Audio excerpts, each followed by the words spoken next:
வணக்கம் YoYo TV சேனல்ல இன்னைக்கு என்ன ரெசிபி பார்க்க போறோம் அப்படின்னா வாழைக்காயை யூஸ் பண்ணி சூப்பரான ஒரு ஈவினிங் ஸ்நாக்ஸ் தான் செய்ய போறோம். அதாவது பஜ்ஜி பொரியல் அது மாதிரி சாப்பிட்றதை விட கொஞ்சம் டிஃப்ரெண்டா எப்படி செய்யலாம்னு பார்க்கலாம் பாருங்க.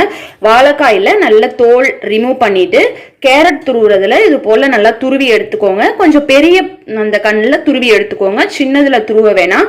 எப்ப செய்ய ஆரம்பிக்கிறீங்களோ அந்த டைம்ல துருவி எடுத்துக்கோங்க. ரொம்ப முன்னாடி துருவி வச்சிங்க அப்படின்னா கலர் மாறிடும். ஓகே, இப்ப ஒரு வாழைக்காய்க்கு 1/4 கப் கோதுமை மாவு ஆட் பண்ணிக்கோங்க.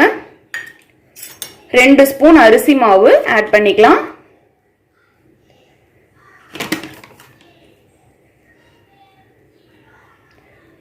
நெக்ஸ்ட் மஞ்சத்தூள், மிளகாத்தூள் 1 ஸ்பூன் காரத்துக்கு தகுந்த மாதிரி ஆட் பண்ணிக்கோங்க. உப்பு தேவையான அளவு உப்பு ஆட் பண்ணிக்கோங்க. இப்போ இதை நல்லா கை வச்சு நல்லா பெசரி எடுத்துக்கோங்க. பெசரிட்டு தண்ணி தேவைப்பட்டது அப்படின்னா கொஞ்சம் லைட்டா ஆட் பண்ணிக்கலாம். நல்லா பக்கோடா பதத்துக்கு நல்லா பெசரி எடுத்துக்கோங்க. பாருங்க, கண்டிப்பா தண்ணி தேவைப்படும். அப்பப்ப தண்ணி தெளிச்சு பெசரி எடுத்துக்கலாம்.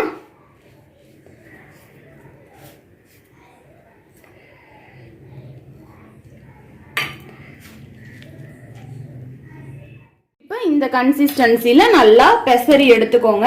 இப்ப ஆயில் சூடானதுக்கு அப்புறம் நம்ம போட ஆரம்பிக்கலாம். ஆயில் சூடாயிடுச்சு. நம்ம பக்கோடா மாதிரி குட்டி குட்டியா போட்டுக்கலாம். ஆயில் கம்மியாக வச்சுக்கிட்டீங்க அப்படின்னா நம்ம அந்த ஆயிலை நம்ம ரீயூஸ் பண்ணாமல் நம்ம கீழே ஊற்றிடலாம். நிறைய ஆயில் யூஸ் பண்ணாதீங்க. இது போல் எல்லாத்தையும் கிள்ளி கிள்ளி போட்டுடலாம். இப்போ அப்படியே நல்லா கிளறி விடுங்க. இது போல் கொஞ்சம் மீடியம் ஃப்ளேமில் வச்சுக்கோங்க. பாருங்க, இப்போ இந்த டைமில் நம்ம எடுக்க ஆரம்பிச்சிடலாம்.